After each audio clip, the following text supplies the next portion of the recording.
குமார் தான் வீட்டுக்கு முன்னாடியே மீன் 65 கடையை போட்டிருந்தான். காலையிலேயே மார்க்கெட்டுக்கு போய் ஃப்ரெஷ்ஷான மீனாக பார்த்து வாங்கிட்டு வந்து நல்லா சுத்தம் செஞ்சு மசாலாவை போட்டு வச்சிடுவான். கடைக்கு யாராவது வந்தால் சூடாக மீன் 65 போட்டு கொடுப்பான்.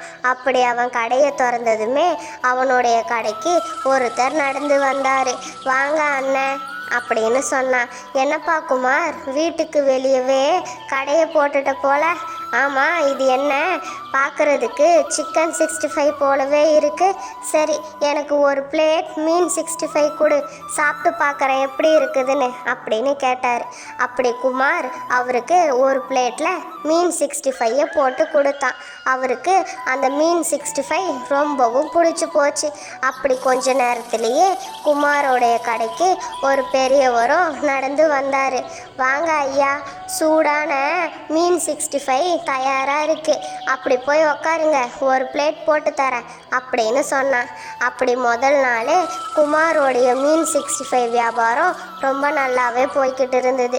அங்கே வந்தவங்களும் அந்த மீன் 65 வாங்கி நல்லா சாப்பிட்டுக்கிட்டு இருந்தாங்க.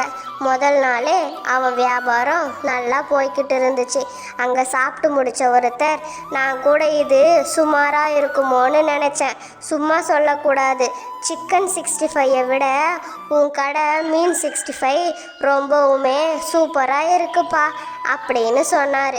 குமார் கடையை மூடிட்டு வீட்டுக்குள்ளே வந்தான். கமலா இப்படி கேட்டா, மீன் 65 எல்லாம் காலி ஆயிடுச்சாங்க அப்படின்னு கேட்டா. குமார், கமலா, நம்ம கடையில் போட்ட எல்லா மீன் 65யும் காலி ஆயிடுச்சு. இன்னைக்கு நம்ம கடைக்கு சாப்பிட வந்த எல்லாருமே இவ்வளவு ருசியான மீன் 65 சாப்பிட்டதே இல்லைன்னு சொன்னாங்க அப்படின்னு சொன்னான் குமார். அதுக்கு கமலா, நீங்கள் வேணா பாருங்க, நிச்சயம் இந்த மீன் 65 வியாபாரம் ரொம்ப நல்லாவே போய் நல்ல லாபம் கிடைக்கும். நிறைய பேருக்கு சிக்கன் ஒத்துக்காது, மட்டன் வாங்கி சாப்பிடலான்னு பார்த்தா விலை அதிகம். ஆனால் மீன் மட்டும்தான் விலையும் கம்மி, உடம்புக்கு நல்லதும் கூட. அதனால தான் சொல்கிறேன், நிச்சயமாக நம்மளுடைய இந்த மீன் 65 வியாபாரம் ரொம்ப நல்லா போய் நமக்கு நல்ல லாபம் கிடைக்குங்க அப்படின்னு சொன்னா கமலா. அன்னைக்கு நைட்டு அவங்க 2 பேரும் சாப்பிட்டுட்டு நிம்மதியாக படுத்து தூங்குனாங்க. அடுத்த நாள் எப்பவும் போல் குமார் 3 மணிக்கு எல்லாமே மீன் 65 கடையை திறந்தான். அப்போது ஒரு பாட்டி வந்து மீன் 65 வாங்கி சாப்பிட்டுக்கிட்டு இருந்தாங்க. அப்போது குமாரோடைய கடைக்கு ஒரு பொண்ணு நடந்து வந்தா. வாங்கம்மா அப்படின்னு சொன்னான். அண்ணே, எனக்கு சாப்பிட்றதுக்கு ஒரு பிளேட் சூடான மீன் 65 கொடுங்க, கொஞ்சம் தாராளமாகவே போட்டு கொடுங்க அண்ணன், எவ்வளோ வேணாலும் நான் சாப்பிடுவேன். அப்புறமா 100 ரூபாய்க்கு மீன் 65 பாசலும் கட்டுங்க. என் பசங்க 2 நாளாக கேட்டுக்கிட்டே இருக்காங்க, உங்கள் கடை மீன் 65 சூப்பராக இருக்குதாமுல்ல அப்படின்னு சொன்னான். அதுக்கு குமார், அதுக்கு என்னம்மா, உனக்கு எவ்வளவு வேணுமோ தாராளமாக கேட்டு வாங்கி சாப்பிடு.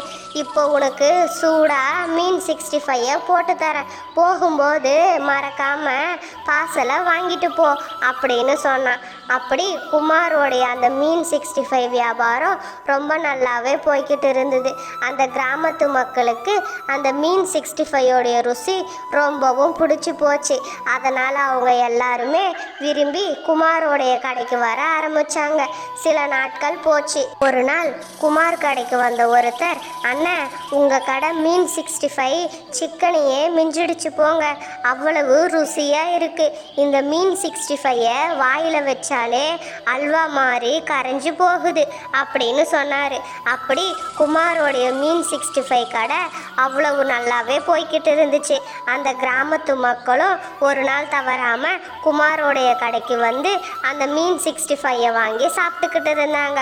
குமாரும் சந்தோஷப்பட்டான். அப்படியே சில நாட்கள் போச்சு. அந்த மாதம் குமாருக்கு நல்ல லாபம் கிடைச்சிருந்தது. நான் நினச்சி கூட பார்க்கல, இந்த மீன் 65 கடையில் இவ்வளவு லாபம் கிடைக்கும்னு.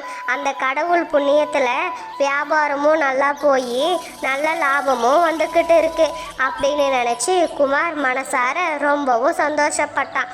குமார் ஒரு நாள் மார்க்கெட்டுக்கு போகலாம் அப்படின்னு நடந்து போய்கிட்டு இருந்தான். அப்படி நடந்து போய்கிட்டு இருந்த குமார் அவன் நண்பன் பாலுவை பார்த்தான்.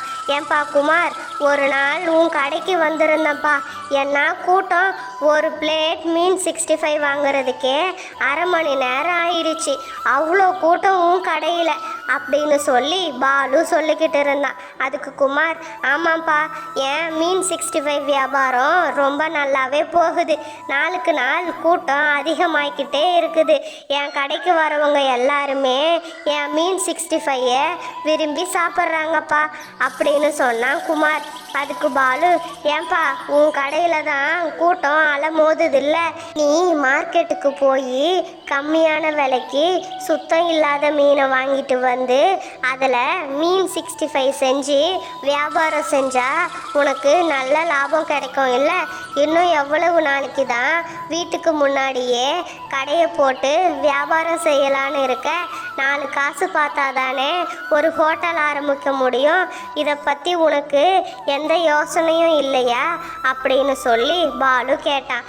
அப்படி வீட்டுக்கு வந்த குமார் அன்னைக்கு முழுக்க பாலு சொன்னதையே நினச்சிக்கிட்டு உக்காஞ்சிக்கிட்டு இருந்தான். அப்போ அங்கே வந்த கமலா, என்ன ஆச்சுங்க, நான் வந்தது கூட தெரியாமல் அப்படி என்ன யோசனை செஞ்சுக்கிட்டு இருக்கீங்க? ஏதாவது என்கிட்ட மறைக்கிறீங்களா என்ன? இல்லை ஏதாவது முக்கியமான விஷயமா? எதுவாக இருந்தாலும் சொல்லுங்க அப்படின்னு சொன்னா கமலா. அதுக்கு குமார், இல்லை கமலா, நான் என் நண்பன் பாலுவை பார்த்தேன், அவன் எனக்கு ஒரு யோசனை சொன்னான், மார்க்கெட்டில் கம்மியான விலைக்கு சுத்தம் இல்லாத மீன்கள் கிடைக்குமா, அதில் மீன் 65 செஞ்சால் நல்ல லாபம் கிடைக்கும்னு சொன்னான். அது மட்டும் இல்லாமல் சொந்தமாக ஒரு ஹோட்டலும் ஆரம்பிக்கலான்னு சொன்னான் கமலா. அதான் யோசனை செஞ்சுக்கிட்டு இருக்கேன் அப்படின்னு சொன்னான் குமார். அதுக்கு கமலா, உங்கள் ஃப்ரெண்டு நல்ல யோசனை தான் சொல்லியிருக்காரு, அவர் சொன்ன மாதிரி செஞ்சால் ஒரு வாரம் நல்ல லாபம் கிடைக்கும், ஆனால் அதுக்கப்புறமா ஒருத்தர் கூட நம்ம கடையை திரும்பி பார்க்க மாட்டாங்க, ஒரு வாரத்திலேயே கடையை மூடிட்டு சாப்பாட்டுக்கு என்ன பண்ணுறது? உங்கள் கடைக்கு இவ்வளவு பேர் மீன் 65 வாங்கி சாப்பிட வராங்கன்னா அதுக்கு என்ன காரணம்? ருசி மட்டும் காரணம் இல்லை, நீங்கள் அந்த மீன் 65 சுத்தமாக செஞ்சு கொடுக்குறீங்க அப்படின்னு சொன்னான். அதுக்கு குமார், கமலா, நல்ல வேலை எனக்கு சொல்லி புரிய வச்ச, இதுக்கப்புறமா இப்படி பண்ண மாட்டேன் அப்படின்னு சொன்னான். அன்னைக்கு நைட்டு அவங்க 2 பேருமே நல்லா நிம்மதியாக படுத்து தூங்கினாங்க. அப்படியே சில நாட்கள் போச்சு.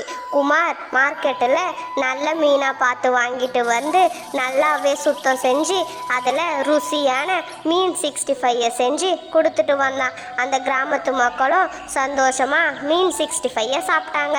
இந்த மாதிரி கதைகளை தொடர்ந்து நீங்கள் பார்க்கணுன்னா மறக்காமல் நம்மளுடைய சேனலை சப்ஸ்கிரைப் பண்ணுங்கள். நிறைய பேர் சப்ஸ்கிரைப் பண்ணாமலே வீடியோவும் பார்க்குறீங்க.